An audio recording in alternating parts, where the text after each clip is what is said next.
Just a quick information about these estrogen preparations. They are topical administration products, and the manufacturers basically have some specific areas where this thing should be applied. That is the preferred site of application of these agents. Divigel should be applied to the upper thighs. That's what the recommendation is. Okay, for Divigel, upper thighs. And Lestrade is upper arms.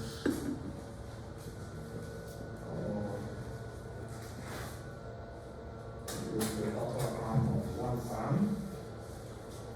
The estrogel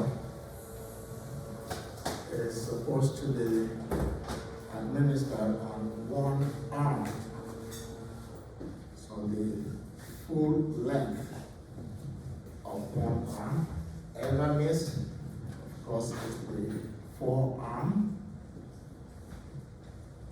And the estradiol is the emulsion preparation that should be administered to the right and the left legs, both of them.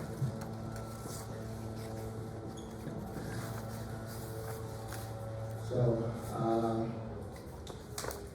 if you look at elastrin, there's an S there, elastrin.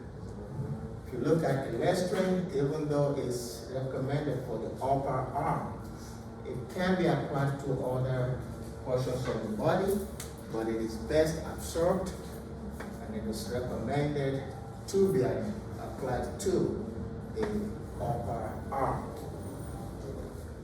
So I just wanted to bring that up, or highlight those. So we can move on to the progestins.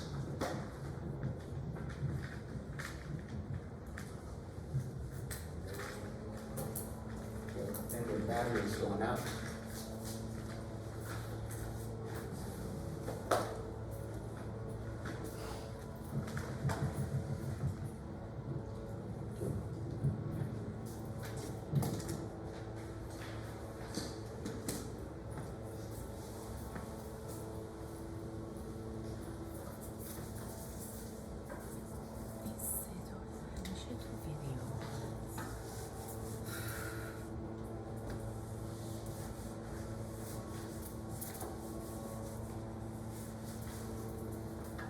Okay, the progestins, the main progestin in the body is the progesterone.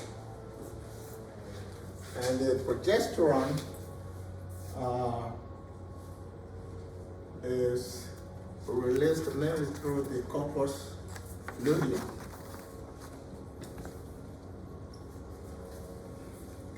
But it can also be found in the adrenal gland. It can also be seen in the testis, and of course the ovary, and then the placenta. So those are other places where you can see the progesterone. And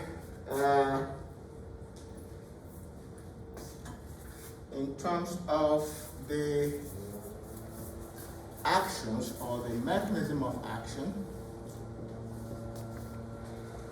of your progesterone, because we're taking progesterone to represent your progestins. Okay. So how it works.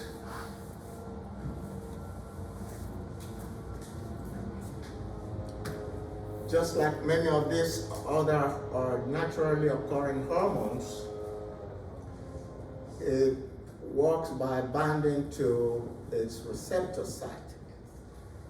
Okay. you have two receptors for progestins, PRA and PRB. That is progestin receptor A, progestin receptor B.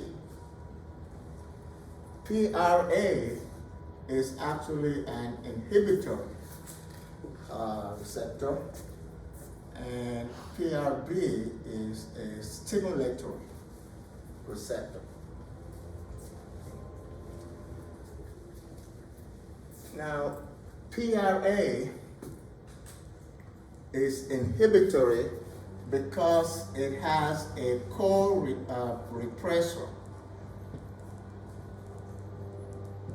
that is attached to it.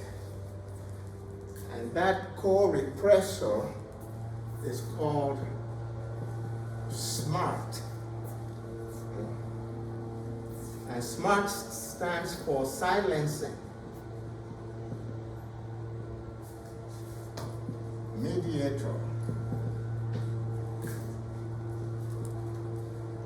of retinoid and thyroid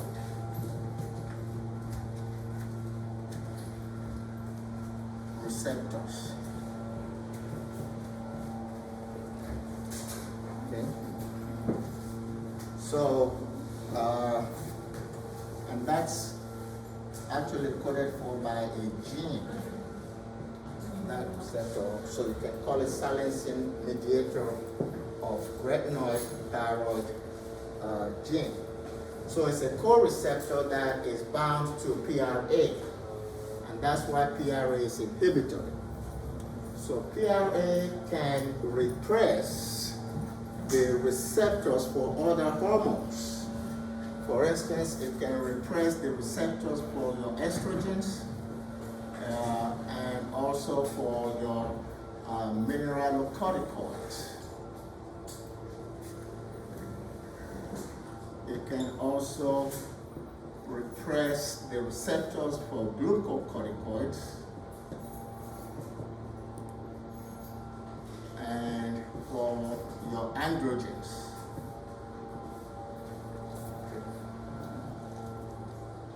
And a stimulation of PRA would also inhibit the functions of PRB. So it can also inhibit that PRB receptor.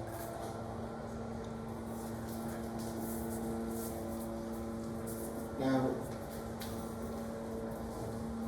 in terms of the submolecular mechanism of action, just like all these other hormones, you give the drug, let's say you give your progesterone, it gets into the cell through passive diffusion. Okay? So by passive diffusion, it enters the cell, and then it goes to the nucleus, because that's where the receptors are, your progesterone receptors. The progesterone receptor in the nucleus exists as a monomer. And when the progesterone binds to that receptor, the receptor would undergo what is called dimerization. In other words, instead of a monomer, it now becomes a dimer. Okay.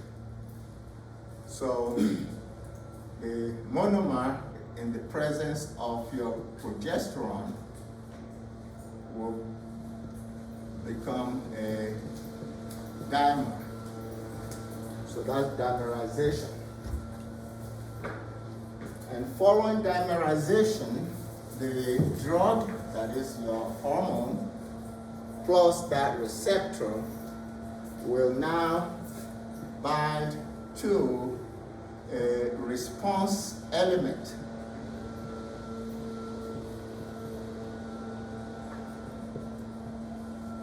On a target gene. So you have the drug or the hormone plus the receptor. The receptor is now a dimer. That combination will now bind to a response response element. In this case, it will be a progestin or progesterone response element, which will be on a target gene. And that complex can now do two things. One, it can interact directly with a transcription factor that is called transcription factor 2B. So it can react with a transcription factor 2B, or it can recruit your nuclear co-activator 1 as well as nuclear co-activator 2. Can recruit those to the target gene, the active site of that target gene. So all of these can now interact with your steroid co-activator protein 1. Okay. The steroid co-activator protein 1 will then give you the acetylation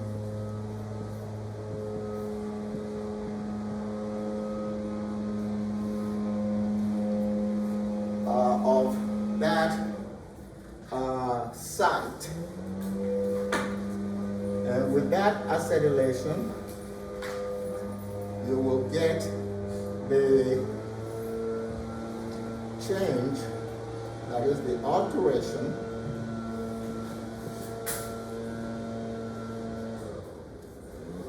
of the active site of that gene.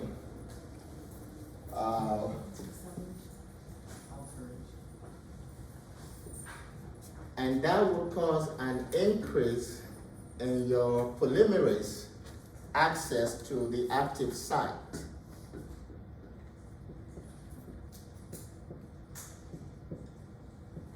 So your RNA polymerase can then access the active portion of that gene, and you will get transcription,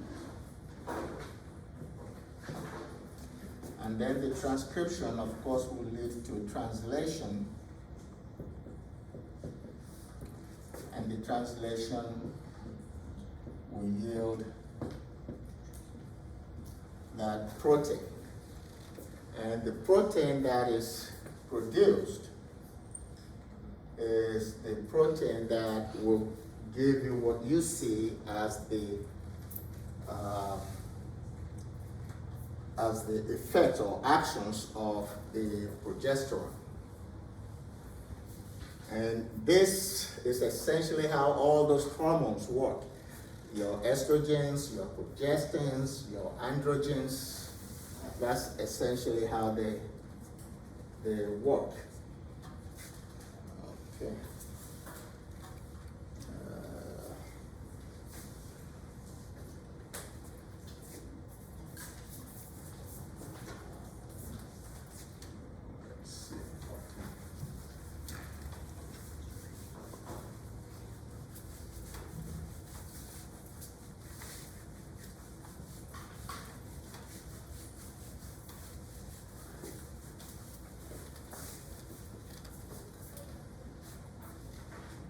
So we can now look at the pharmacological actions or effects of your progestins, using progesterone as an example. And as we go through that, we can also develop how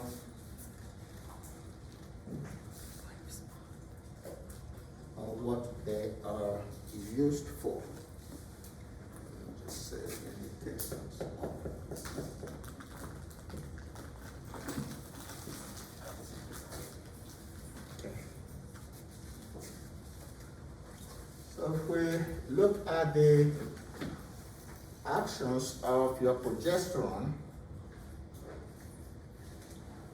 one, the progesterone can convert a proliferative endometrium into a receptive endometrium and also a secretory endometrium.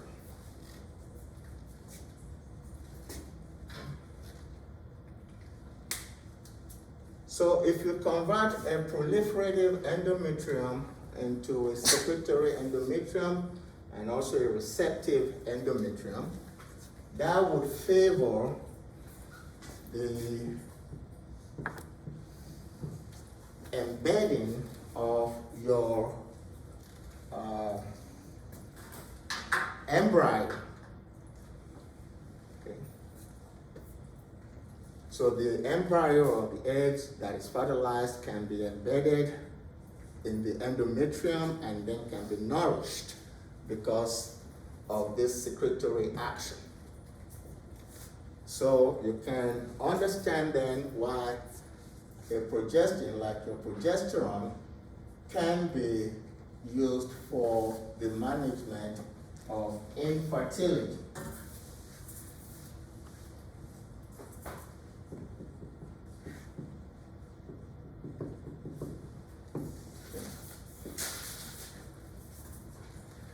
And one of the products that you will use for the management of infertility is actually a progesterone gel. You can see it under the brand name Crina, which is an 8% gel. And that is used in what is referred to as ART. That is the assisted reproductive therapy. Assisted reproductive therapy. So you can use the progesterone gel in that situation. There's also a product that is called endometrine.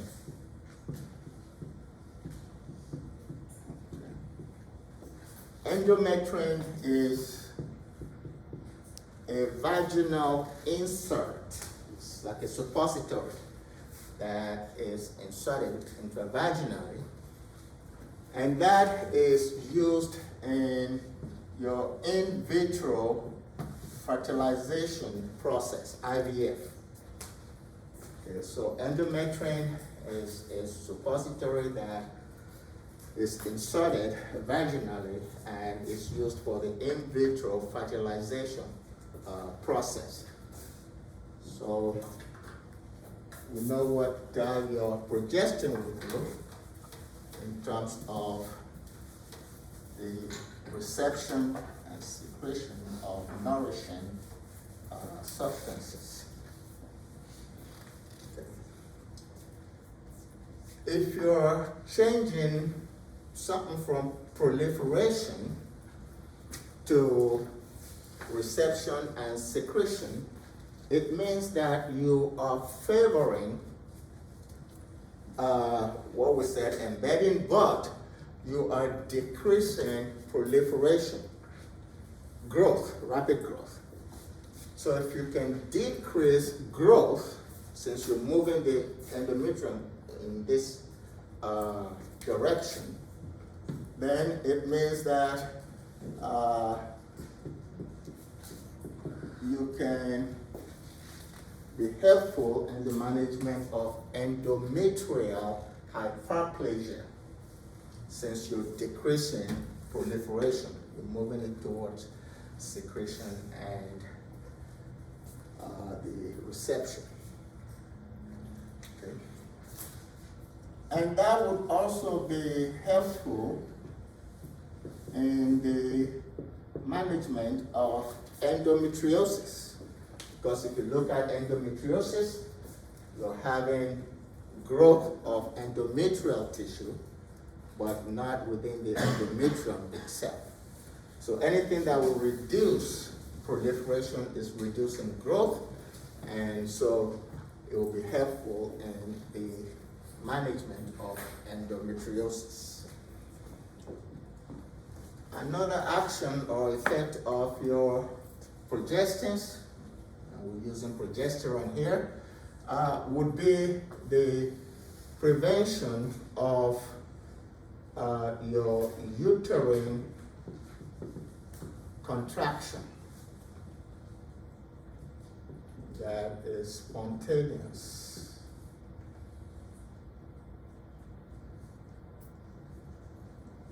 Yes, okay. So spontaneous uterine contraction is inhibited by your progestin. If you can inhibit spontaneous contraction of the uterus, then you can be used, or you can be helpful in preventing premature labor.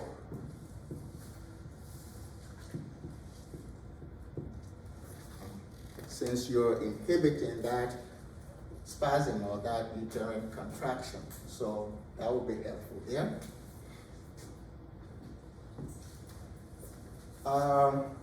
Another action or effect of your progestins would be to decrease the production of gonadotropics at the pituitary level. So if you can decrease those, then you can actually give a contraceptive effect. So it can be used as oral contraceptive. And we know that progestins plus your EES, that is ethinyl estradiol, can be used for contraception. And you can actually use progestins, some of them, as sole agent, that is without combining them with an estrogen in order to get contraception. The effect on FSH and LH is also believed to be involved in the use of your progestins for the management of amenorrhea. And that's both primary and secondary amenorrhea. Okay. So progestins can be useful in that regard. Then you can use the progestins, an action of the progestin is to stimulate appetite. And the main one that stimulates appetite is megas, which is progesterone. Right there, progesterone. The brand name is megas. Okay. So megas can stimulate appetite. If it can stimulate appetite, then it can be used for the management of anorexia and also cachexia. That's the protein wasting syndrome that you see in AIDS patients. You also see that in cancer patients. Okay. That's why you see a cancer patient rapidly lose weight, because they're wasting protein. And it all starts with the appetite situation. So you give megas, you increase appetite, and so you can manage anorexia and you can manage cachexia that way. And that is one reason why your progestins can be used in the palliative treatment of breast cancer. And again, the one that is used for that is your Megas.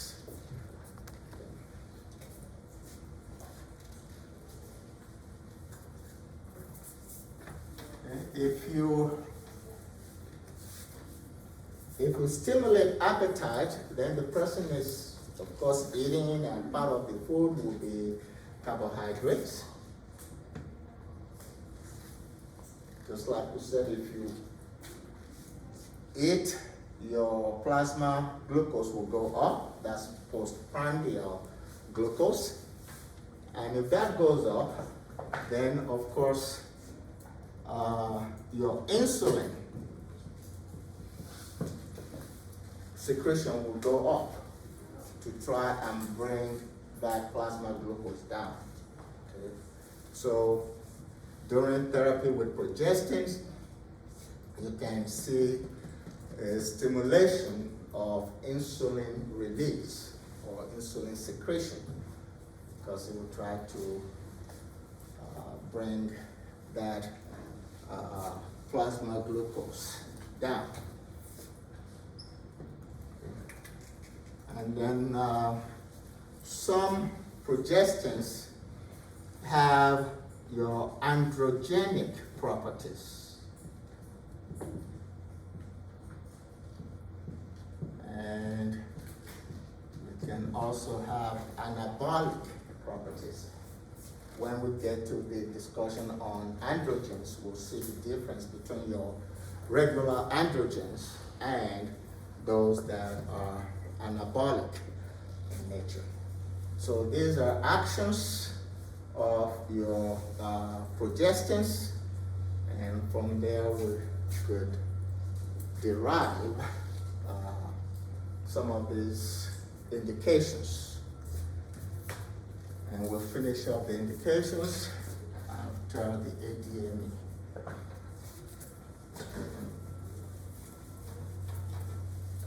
So we've seen the mechanism of action and the pharmacological actions or effects. And we can now talk about the ADME of your progestins.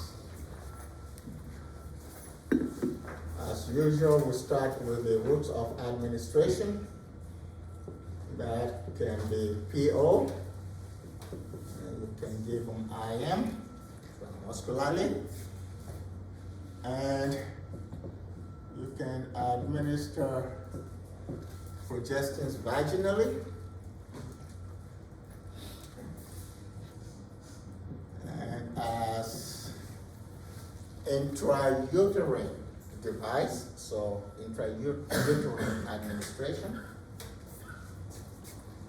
And you have subdermal administration of your progestins.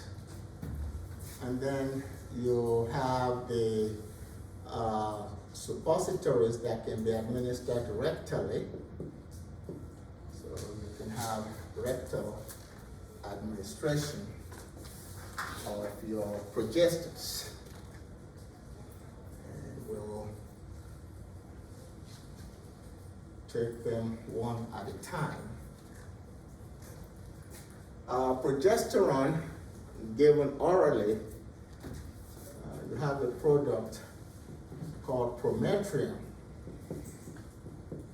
which is a little capsule, 100 milligrams.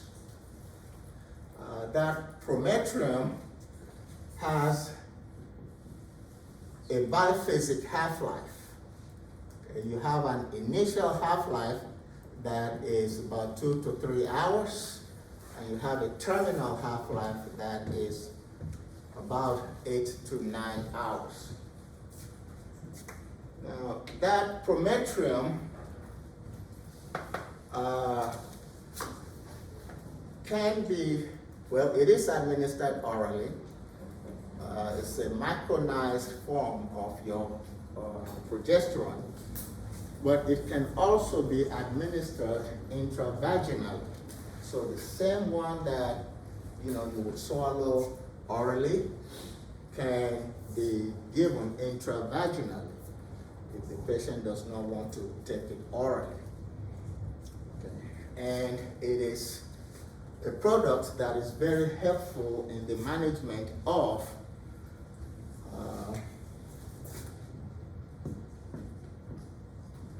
PMS, premenstrual syndrome. You'll give 100 milligrams QAM and 200 milligrams QPM. So 1 capsule in the morning and 2 capsules in the evening. So one can use Prometrum that way. You can also see vaginal suppositories that are made for PMS. Okay. So vaginal suppositories, if you've ever walked in a compounding pharmacy, that's what you'll be doing all day, making progesterone capsules, both for vaginal and rectal administration. For PMS, if you're using those vaginal suppositories, the dosage range is 200 to 400 milligrams, and that will be given intravaginally or rectally as a suppository. It will be helpful for that PMS. Okay.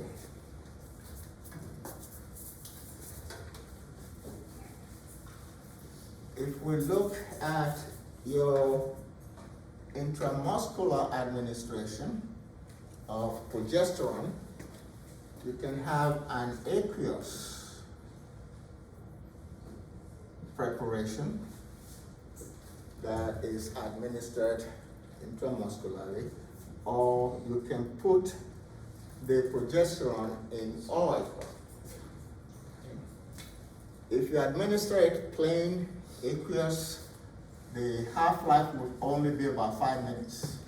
So obviously that is not used clinically. So the IM preparation that is used clinically is progesterone in oil. And when you administer it that way, you see a very long half-life. So the half-life, when you give it in oil, is anywhere from 20 hours to 10 weeks. So it's very long. But the downside is that when you give it in oil, that's when you mainly get skin reactions at the point of injection. You can see pain and rash around that area, at the site of injection. Okay. For vaginal administration,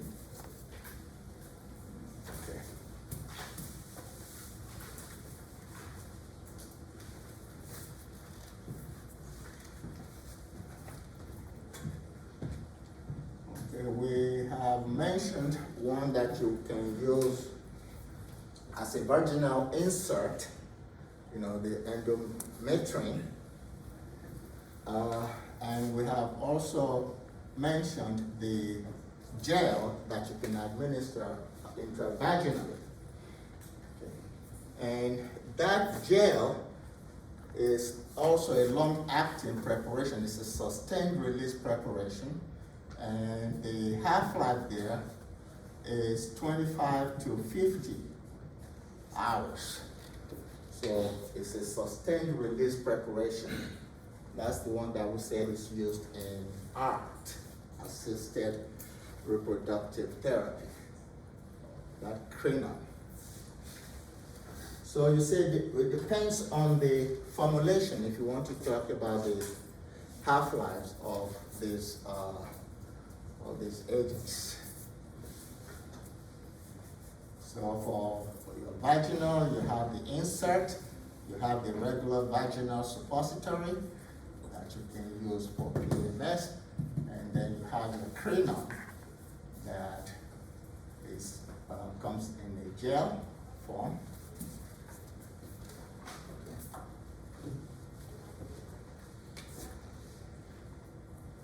The IUD preparation that contains progesterone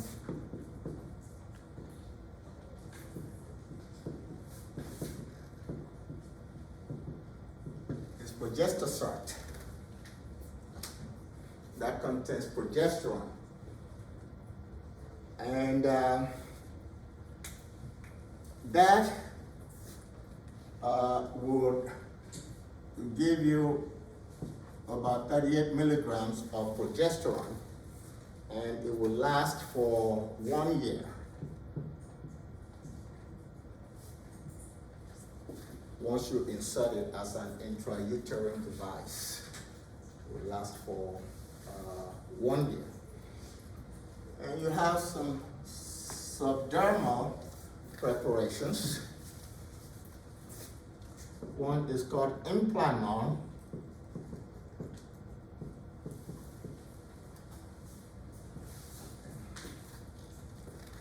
Implanon actually contains this agent right here, etonogestrel. Etonogestrel. That's what Implanon contains, and it has 68 milligrams of that etonogestrel. Okay. And that would last you for about 3 years. That is, it's usually used for contraception. So one can use that for about 3 years. And then you have another product that is called Norplant. Norplant is, okay, your Implanon is like a rod that you just administer under the skin. Okay, Norplant is like little capsules, and there are 6 of them that will be implanted under the skin. Okay. And each one of them contains about 36 milligrams of levonorgestrel. This number 9 right here. Levonorgestrel. Okay. So you say you give a total of about a total of about 216 milligrams of that levonorgestrel that is implanted under the skin, and that is good for 5 years. So those are some subdermal preparations. As you see, Progesterone, Implanon, Norplant, those do not have any estrogen. So they're really progestin only contraceptives. Okay. Question: the all 6 at the same time? All 6 at the same time. So you get a total of 216 milligrams, and that will be there for 5 years.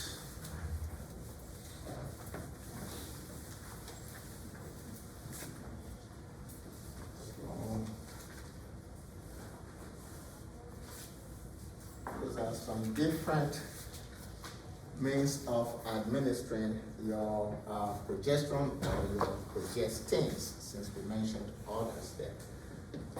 In terms of distribution, your progestins circulate bound to albumin,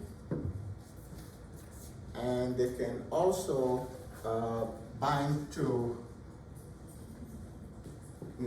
glucocorticoid steroid binding globulin, or corticosteroid binding globulin. It's the same thing, corticosteroid binding globulin. And the binding is very high, like 96 to 99%. Okay. So most of them will bind to albumin and CSBG. This agent, medroxyprogesterone,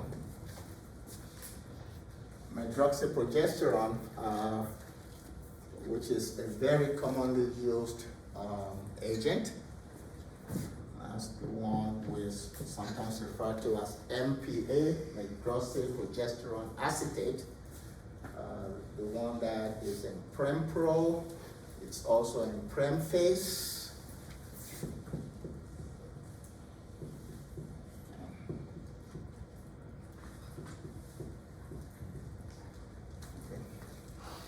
And you can see it under the brand name Provera.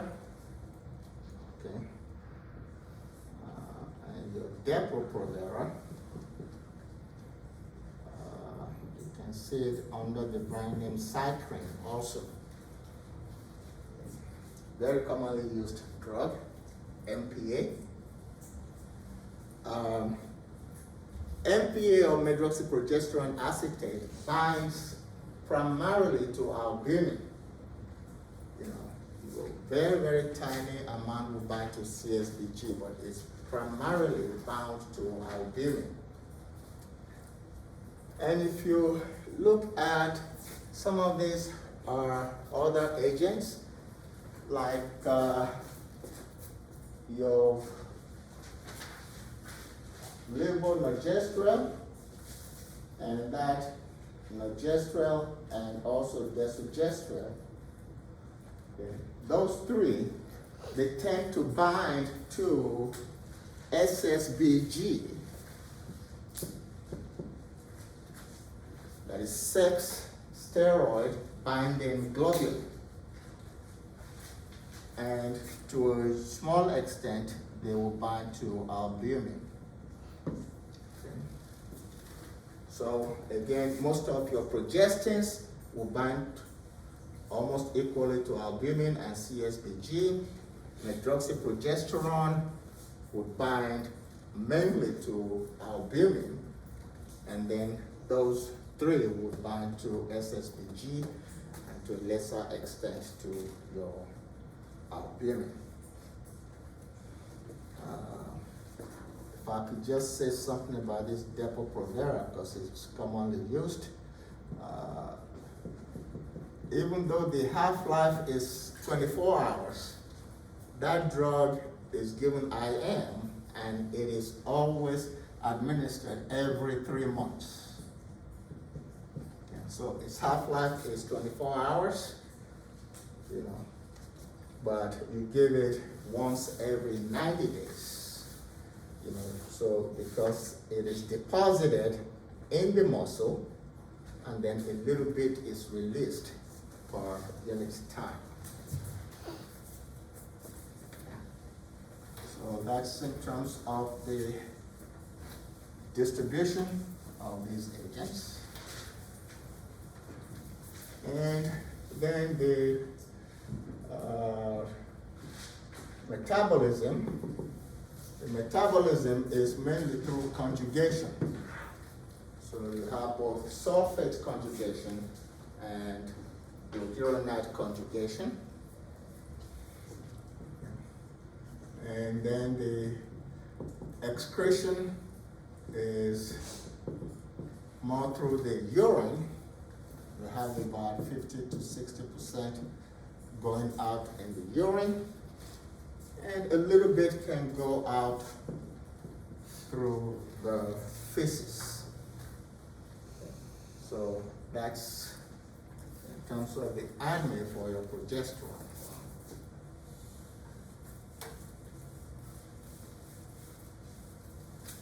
Okay. The indications, okay, we've alluded to most of them. The other indications would, of course, be your post-menopausal symptoms, or what I would call vasomotor symptoms of menopause.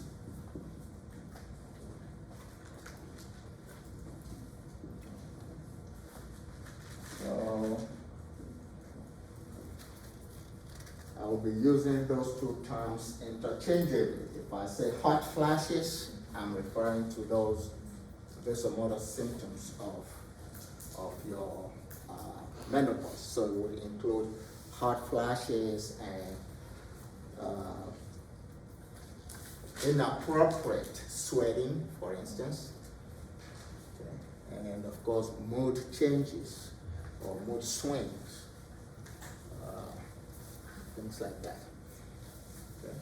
So they can be used for hot flashes or the model symptoms of menopause. And we just mentioned some of the products like that Prempro, Premphase, that will contain MPA, medroxyprogesterone.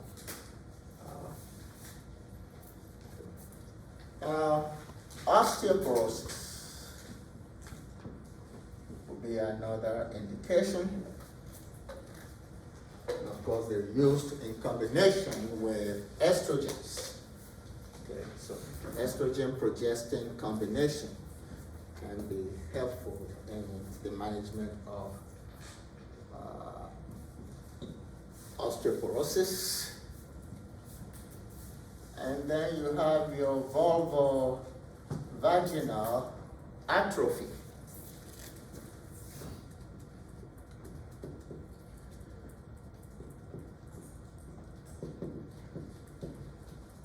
And for that, you can also use many combinations that have your progestin and estrogen. For instance, you have Angelique that can be used. Activella is another agent that can be used. Femhart is another one that can be used. Combi patch.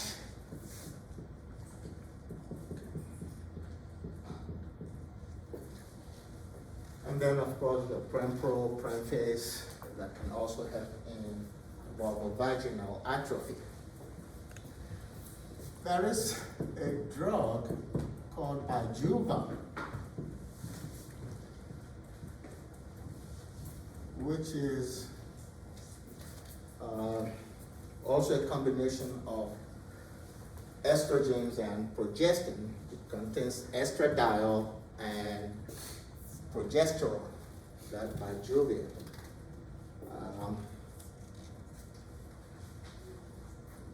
It's mainly used for vulvovaginal atrophy.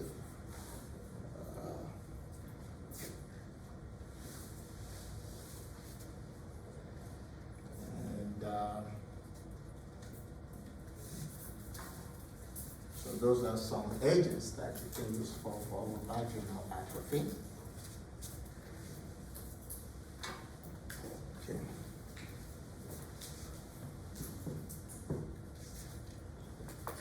You can also use progestin for the management of uterine bleeding.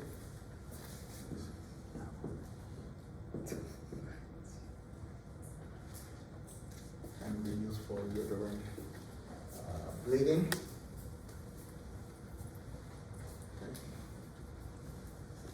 So those are some of your indications for the progestins.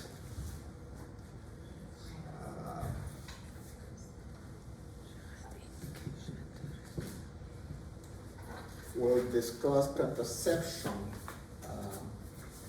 when we get to your oral contraceptives. So we'll discuss those more. Now, in terms of the adverse effects that you can see with progestins, one, you can have those that are related to the central nervous system or to the neurons or nervous system as a whole. So one can say depression as a possible adverse effect of your progestins. You can also see insomnia and somnolence. So they can produce both of them, insomnia or somnolence. Okay. Those that are related to the skin, which would just be things like rash and pruritus or itching,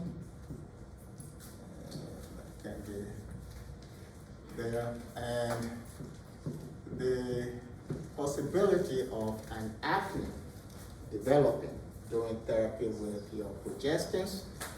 And if you administer the progestin in oil intramuscularly, you can get those injection site reaction. Injection site reaction at the point of injection. And then you have some effects that are adverse effects that are related to the genitourinary tract. So things like hemorrhage, or what you call breakthrough bleeding. Breakthrough bleeding, you can see that. The patient may spot, or what you call spotting. The menstruation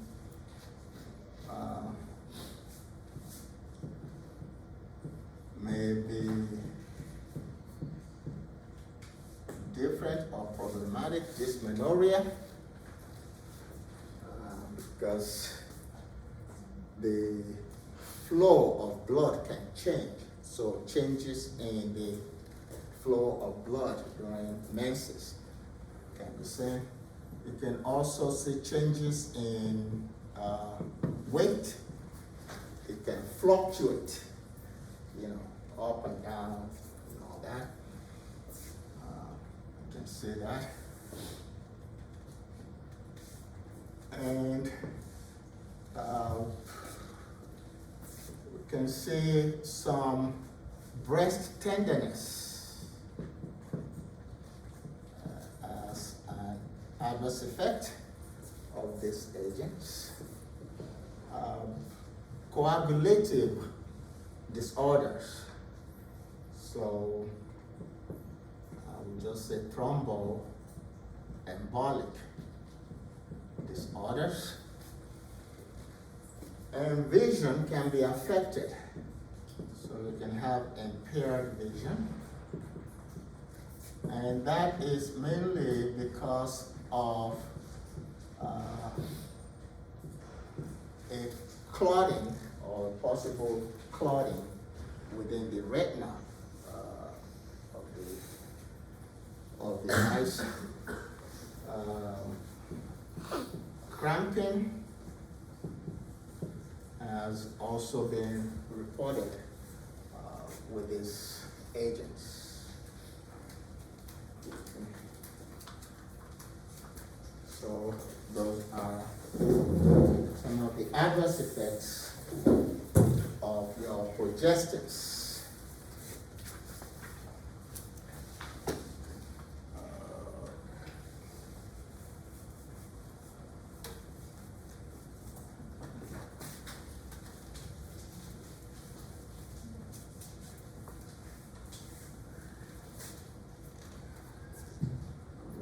So we put these ones, that is the agents, we listed them this way, so you can see how the progestins are sometimes classified. Progesterone, medroxyprogesterone, hydroxyprogesterone, and meges. Those ones are your pregnanes.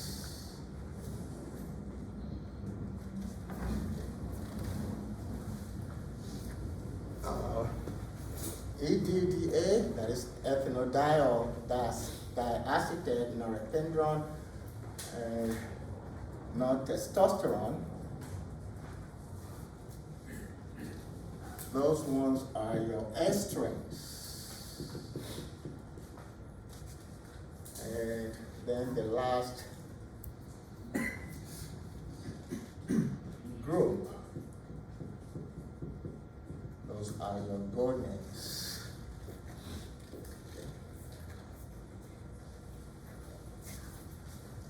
And some of them are contained in other products. For instance, this etonogestrel, that's the same thing that you have in Novarin.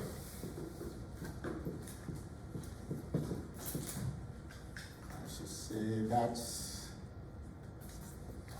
an intravaginal ring that contains EES, that is ethinyl estradiol, EES, ethinyl estradiol, plus your etonogestrel.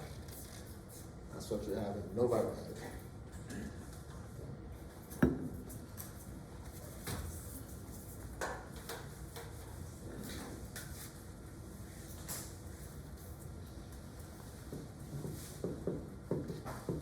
That's a patch that is called Auto-Ever patch. An Auto-Ever patch you administer once a week. And what it has in it is also your ethinyl estradiol, and it has a derivative of this nogestimate, which is one of your gonads.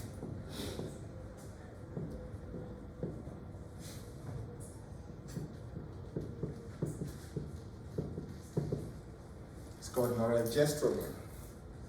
So Auto-Ever has a derivative of a gonad or nogestimate.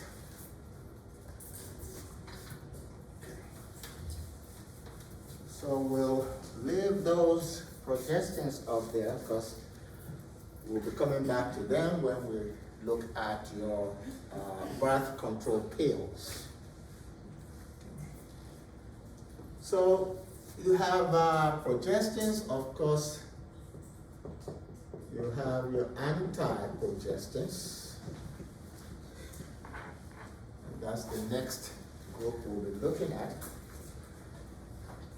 Just like you have estrogens, the anti-estrogens, and we look at progestins, and then anti-progestins.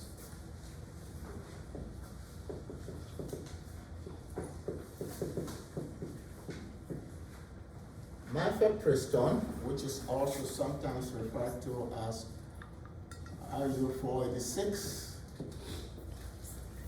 was the original, the very first anti-progestin that was made, and the next one was onapristin,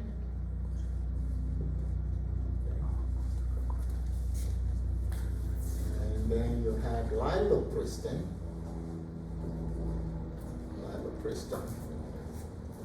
and then you had telopristin.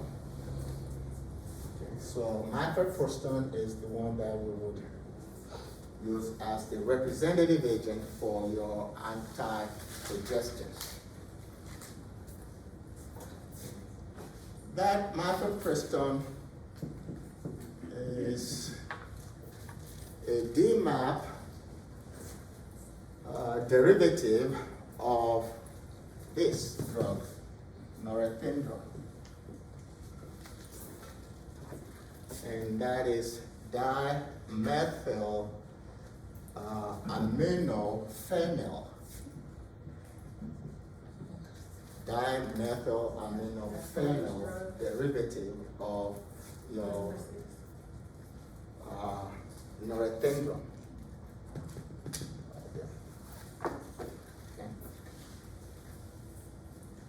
And in terms of its mechanism of action,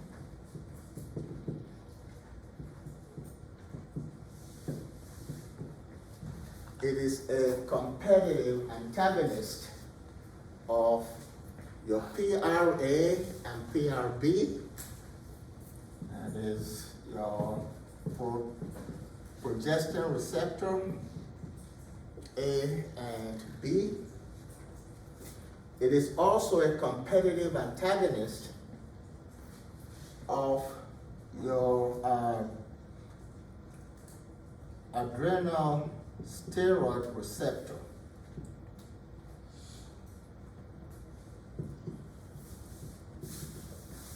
Particularly your corticosteroids. Okay. So it's a competitive antagonist of your corticosteroid receptor. Also. And even your androgen receptors can be inhibited by RU486 competitively. So it's a competitive inhibitor of even your androgen receptors.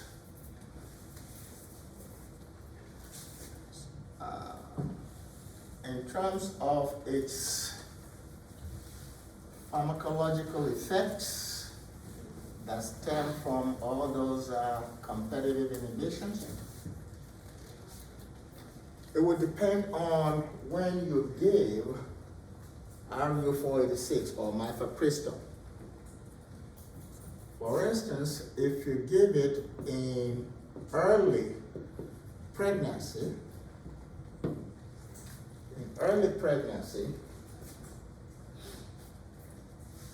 it can give you a ripening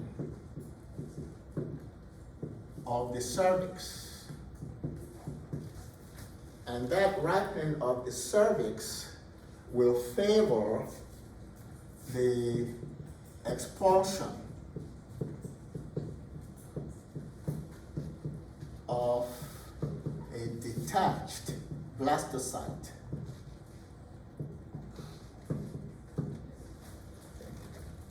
And so there will be no continuation with that pregnancy. So that's one thing it can do in early pregnancy. The other thing that it can do is to actually block or inhibit the progesterone receptors.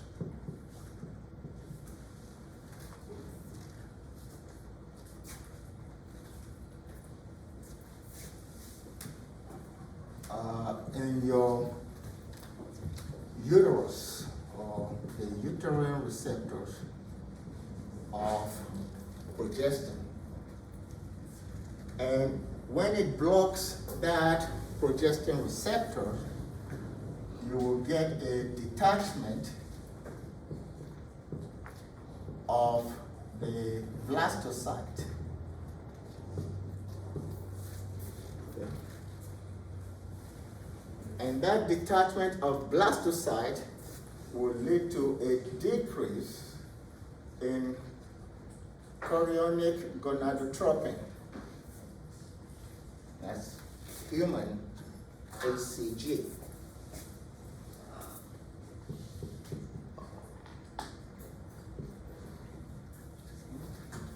In other words, the body will say, okay, I don't have any blastocyte to nourish anymore, so the human chorionic gonadotropin level will fall. Okay? And when that happens, then you would actually see a drop in the release or production of progesterone from the corpus luteum.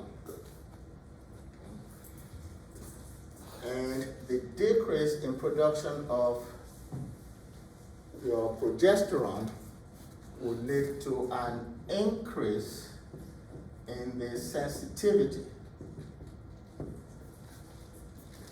of your myometrium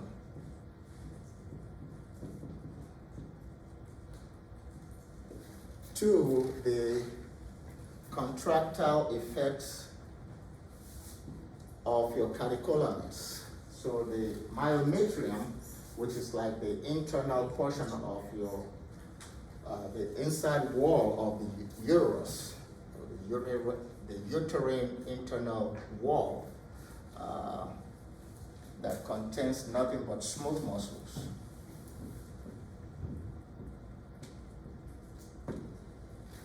So the myometrium will become more sensitive to the contractile actions of your catecholamines.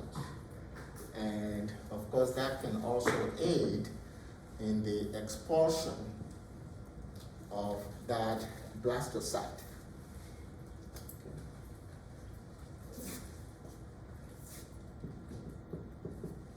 The inhibition of progesterone receptors may also lead to what is called decidual breakdown.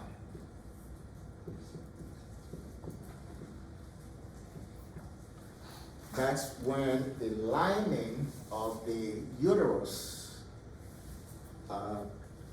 basically disintegrates.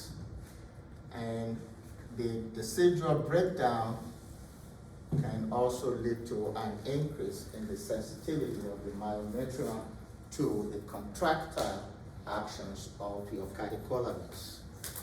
So your mifepristone can do all that in early pregnancy, and you see it can terminate basically the pregnancy.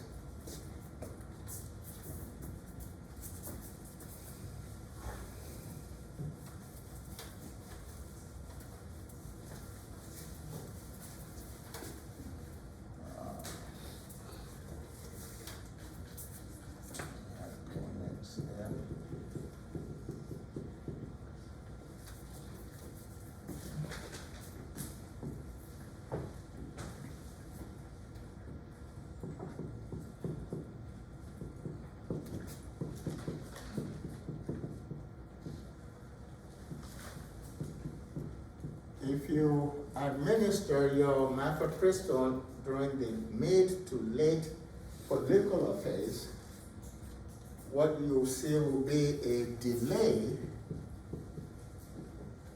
in the development of the follicles. So you'll see a delay in follicular development. And you would also see a delay in your LH surge, in the surge of your luteinizing hormones, and then you'll see a delay in ovulation.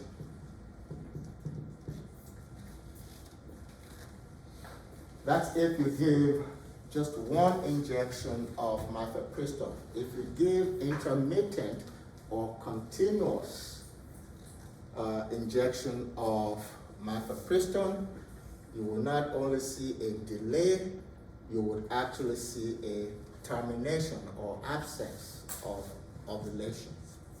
Okay.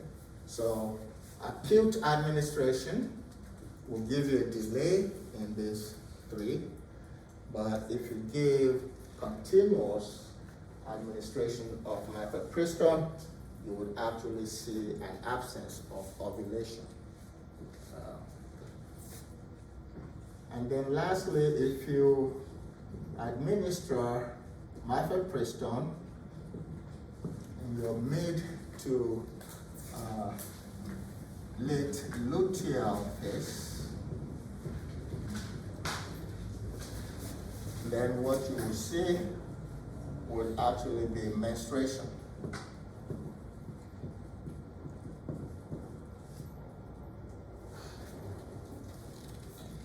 So it depends on what phase of administration of your mifepristone. Those are some effects after the subcellular mechanism.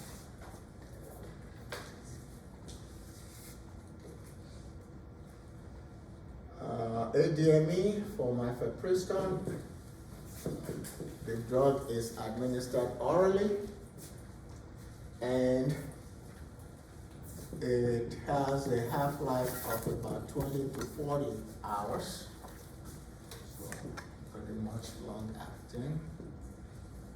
The plasma protein binding is very high and it binds to alpha acid glycoprotein.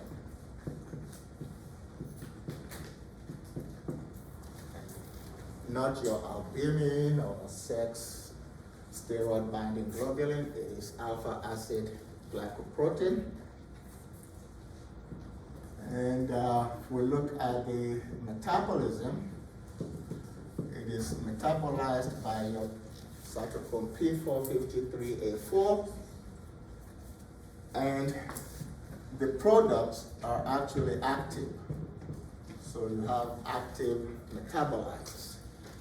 Hydroxylated RU486 is active. So the hydroxylated form is an active metabolite. The demethylated form is also active. You can have either a mono demethylated or a dimethylated form of your mifepristone. And all of those are active metabolites. And then excretion is fecal. So it's not urinary, it's merely fecal. So that's the ADME for mifepristone. And indications.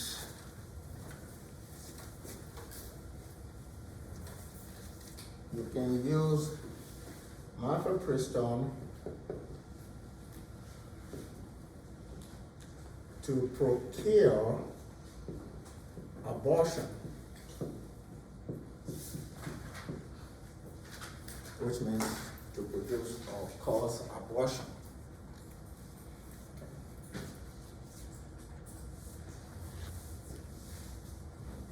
It has to be administered within 49 days of that pregnancy for you to get abortion.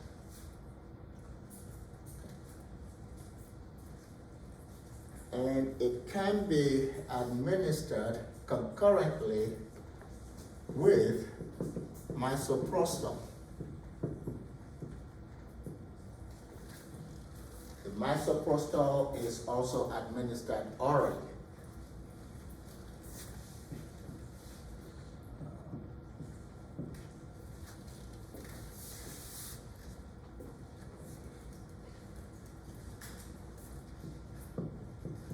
Or it can be given with soprostol. And that will be administered intramuscularly. Or it can be administered concurrently with Gemprost. And that will be administered intravaginally. So you give mifepristone concurrently with either misoprostol, soprostol, or Gemprost in order for you to get greater than 96% success rate in terms of procuring abortion.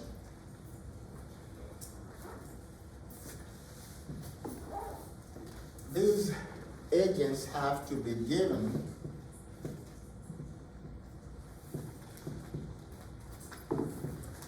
after 48 hours of administering mifepristone. So you give mifepristone, then you wait 2 days, and you give one of these with that mifepristone. And that's when you get very good success with the abortion.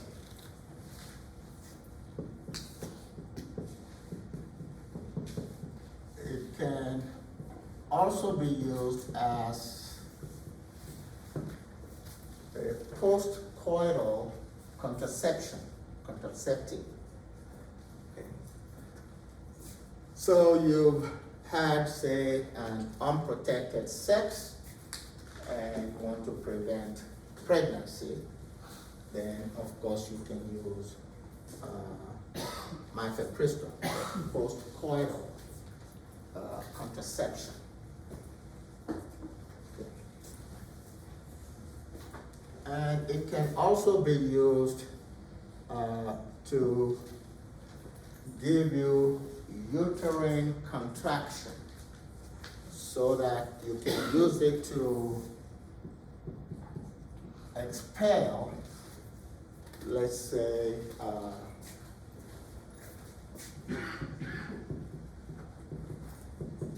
still fetus.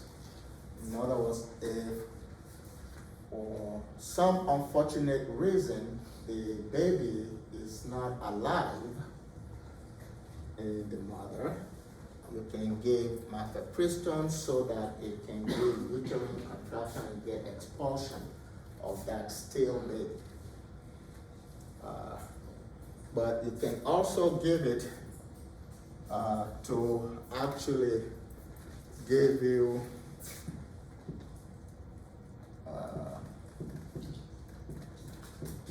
to induce labor at the end of the third trimester so that the baby can come out readily.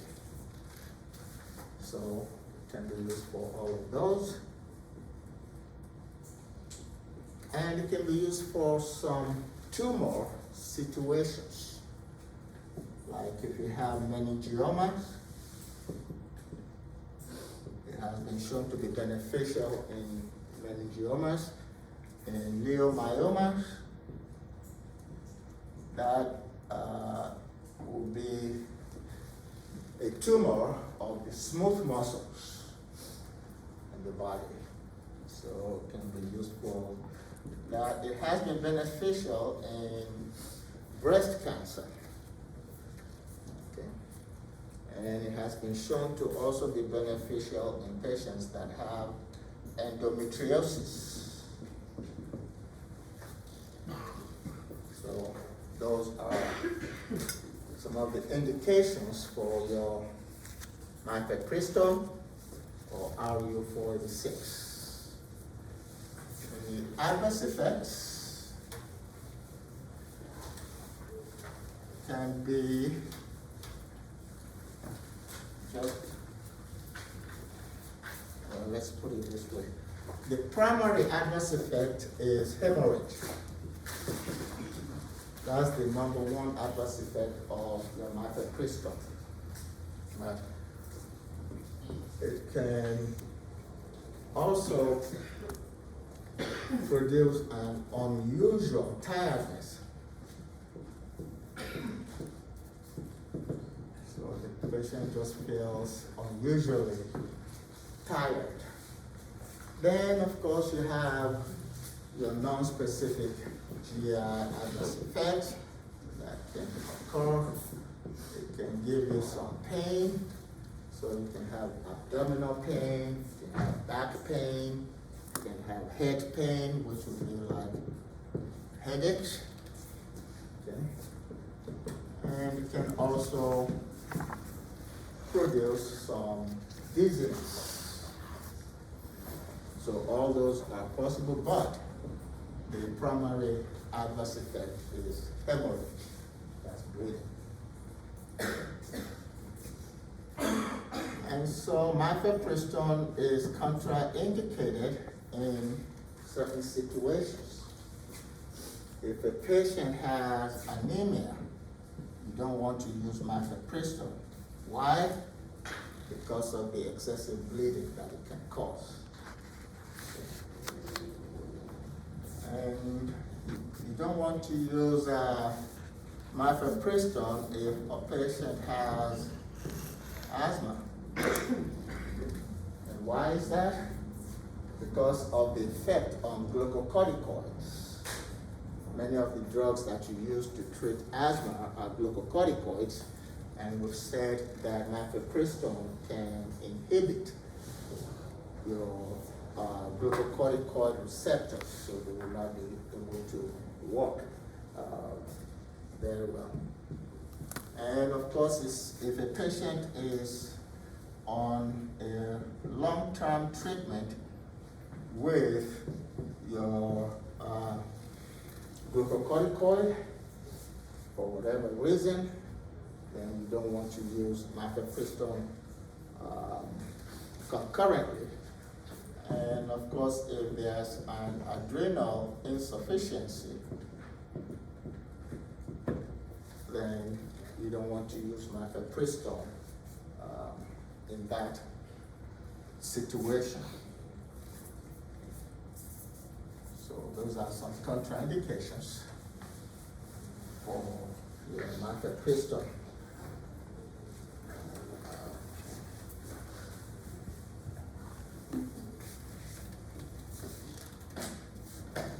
And so lastly, let's look at some birth control pills. We'll just say a word or two about your birth control pills. Or contraception as a whole.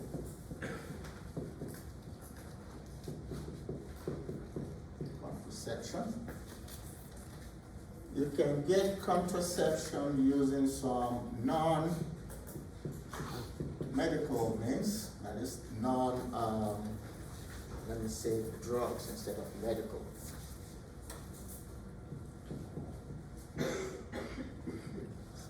Use some non-drug means of getting contraception, and then of course you can use drugs for getting contraception. The drugs that you can use, you have some that are used for emergency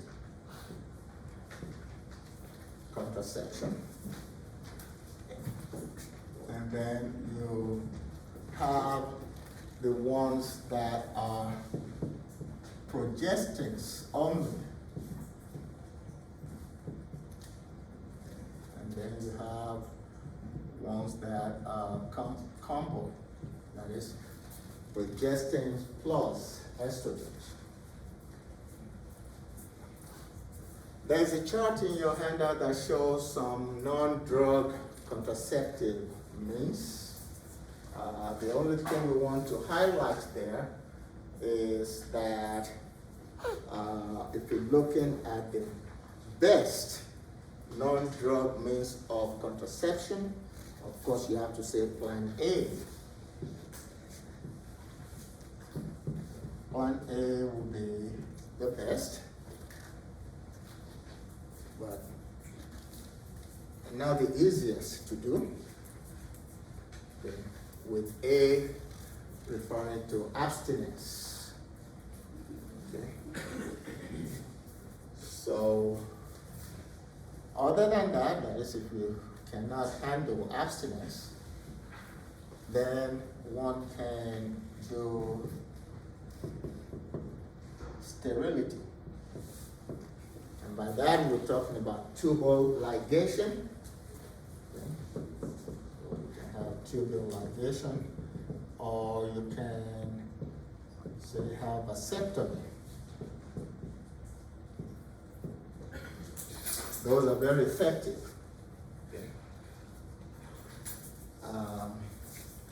So on the good side, those are the most effective ones. On the bad side, Uh, all these so-called sponges often used by females, not very good. Okay. Female condoms are not good either. You know, they have a high rate of, pregnancy occurring.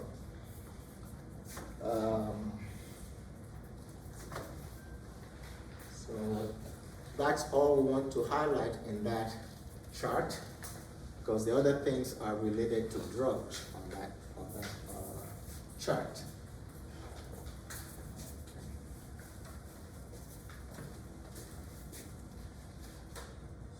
So that's your non-drug.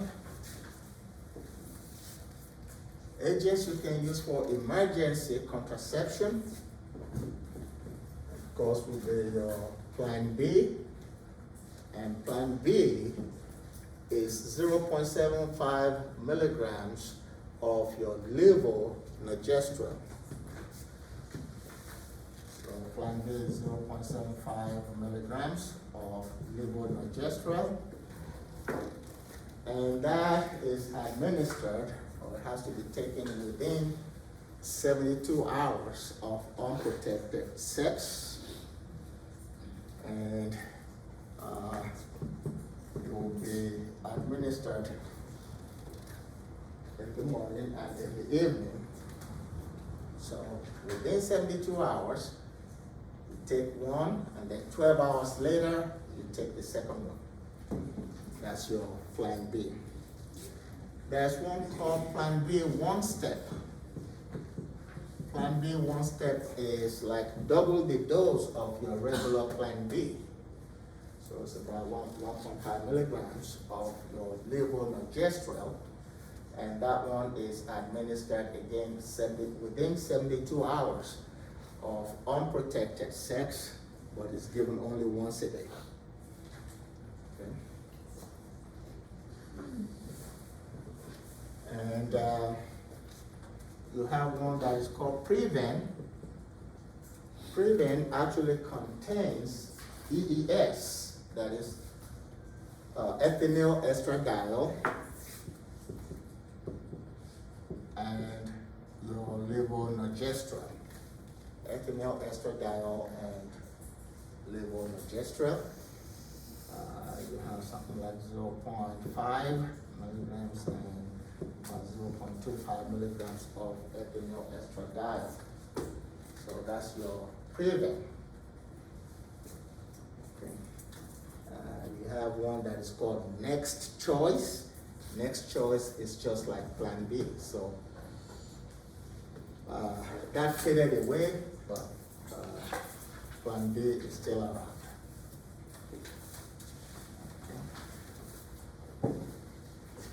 And if you had unprotected sex and you cannot get to CVS early enough to get your Plan B, then you can use the use pay method for emergency contraception.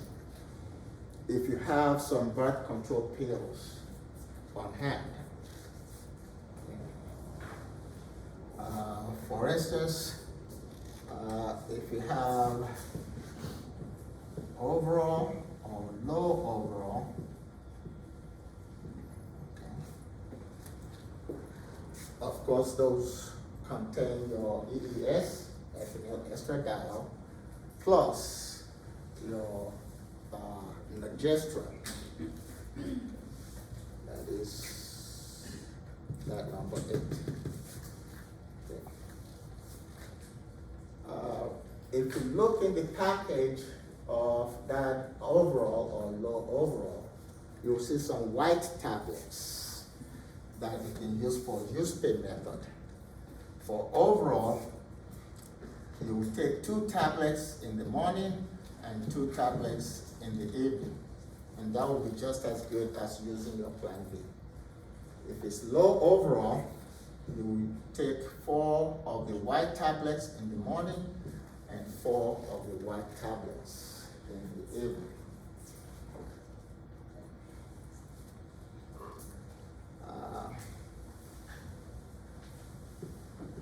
same goes for this product called Progesterone, the white tablets. So it depends on what you have on hand. For instance, if you have seasonal,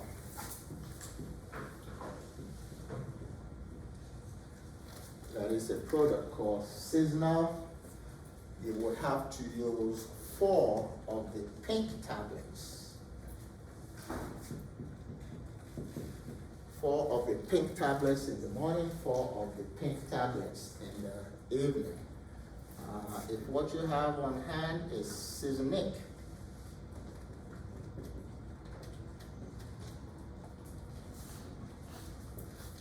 you would use 4 tablets of the light blue to green tablets. The color, the ones in the package that look like light blue to green. There will be 4 of those in the morning and 4 in the evening.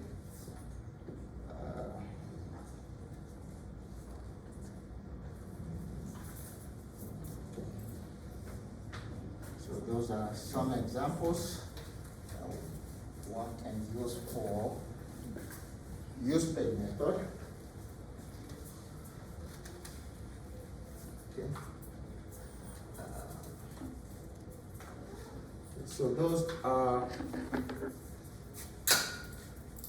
emergency agents.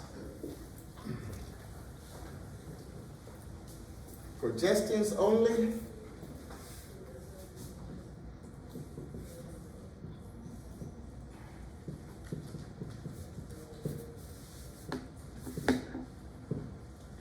You have a product called micronor. It's also called NOR-QD. The progestins only are sometimes referred to as your mini pills. Mini pills. So NOR-QD is one of them, and as you can tell, it's norethindrone. Norethindrone administered daily. NOR-QD. That's also your micronor. That's another one called Overate. Okay. And Overate basically has in it that progesterone. So that's also a mini pill. And then we've mentioned some others that contain only progestins, like your Implanon, for instance, like your Norplant, and so on. So the thing about the progestins only pills, you have to take them at a particular time every day. So if you pick 12 noon, then every day at 12 noon is when you have to take them for them to be effective. That's the drawback. And then number 2, they're not as effective as your combination drugs. They're not as effective as the ones that have progestins and estrogens. So those are your progestins only. And now if we look at the combination drugs, all of them have EES as the estrogen. So ethinyl estradiol is the estrogen in all of your birth control pills, that combination. And you can see them classified as, your monophasic drugs, and then your biphasic. The biphasic, the only one, autonovum 1011, has been removed from the market, so we don't have to worry about that anymore. And then you have the triphasic, and that just refers to how the content is released. Okay. There's a drug called Marset. Marset is classified as a monophasic birth control pill or monophasic oral contraceptive. However, the way it is released, you will think that it is bi or triphasic. Okay?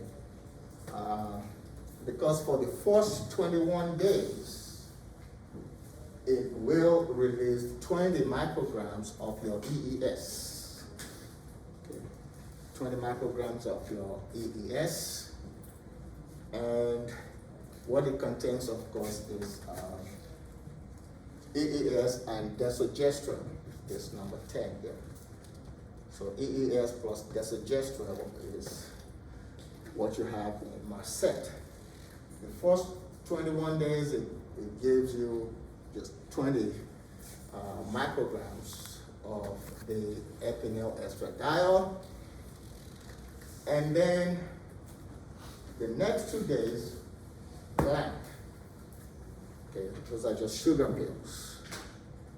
And then the last 5 days of the 28-day cycle, it will release 10 micrograms of your EES.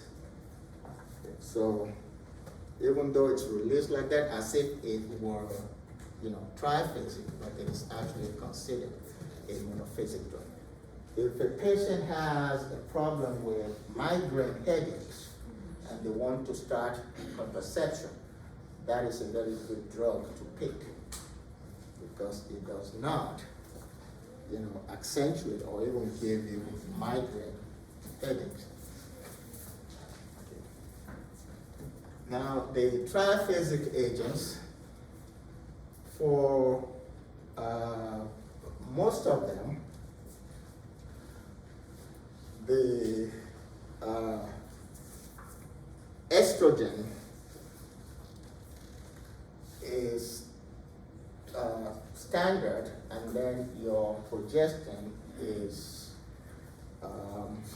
released in 3 phases. However, you have an exception.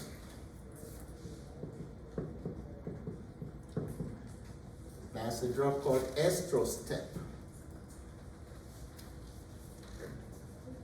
In estrostep, it is the estrogen that is released in steps, that is triphasic, and then it has norepinephrine as the progestin that is very stable. Okay? So that's one exception. Another exception would be drugs like your triphasal, drugs like trilevelin, which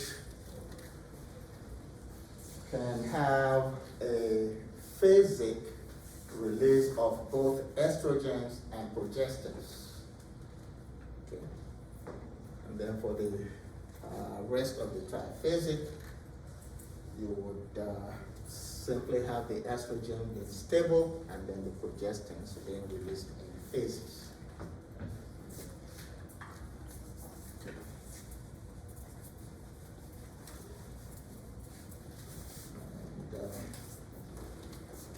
Let's just use 2 minutes to finish up on the contraception, or we'll pick it up on the next time. There are certain benefits to the use of your birth control pills. One, the menstruation becomes stabilized. Okay. The menstruation will become stabilized.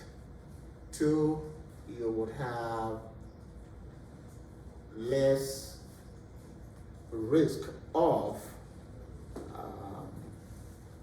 iron deficiency anemia, because the blood flow during menstruation will be minimal or will be reduced. 3,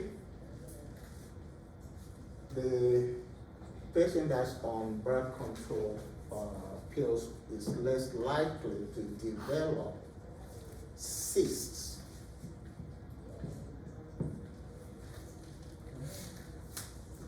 So ovarian cyst incidence will be reduced.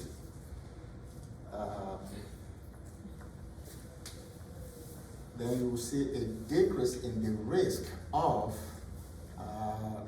getting a fibrocystic condition of the breast. So that would also be an advantage or a benefit from your contraception. However, you do have some non-beneficial effects that you can get from your contraception. One, if you have a fibroid and you're using oral contraceptives, you can get an increase in the size of the fibroid tissue. Two, you can see a deficiency of folic acid. And that's why some of them have folic acid being replaced or being present in the drug. Okay. Three, you can see a deficiency of your pyridoxine. And that is probably why some people can get depression from taking the birth control pills. Four, you cannot take those things if you have nausea and vomiting because their effectiveness will be reduced. The effectiveness will be reduced there. And five, they can interact, well, before we get to interaction, photosensitivity. They can cause your skin to be sensitive to sun rays. So photosensitivity can be seen there. And they can also cause water retention. And that's probably why the weight goes up when somebody first starts using oral contraception. And you cannot use them concurrently with a drug that stimulates the hepatic macrosomal enzyme. So if we're talking about phenobarbital, if we're talking about dilantin, we're talking about tegretol, all of those can interfere with the metabolism of your oral contraceptives. Drugs that you use to treat AIDS and then RTIs that is your non-nucleoside reverse transcriptase inhibitors. Non-nucleoside reverse transcriptase inhibitors. So all of those can stimulate 3A4 and thereby stimulate or increase metabolism of your oral contraceptives, and so they will be less effective. Okay. And then on the other hand, your PIs or protease inhibitors can inhibit 3A4, and then you can have an accumulation of your oral contraceptive, and you get an increase in adverse effects. Okay, we'll hold it there. We'll finish up the contraceptives next time. think there was an error. Let me see. So we can announce it. Okay, questions?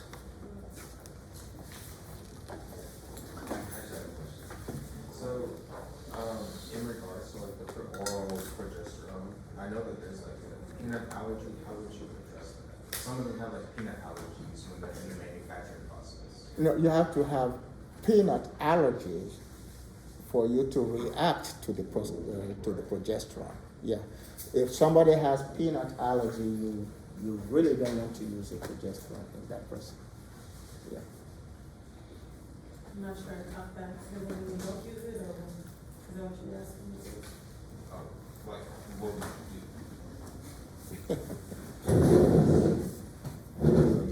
do? You'll be more likely to exhibit hypersensitivity reaction if you already have peanut allergy and you use your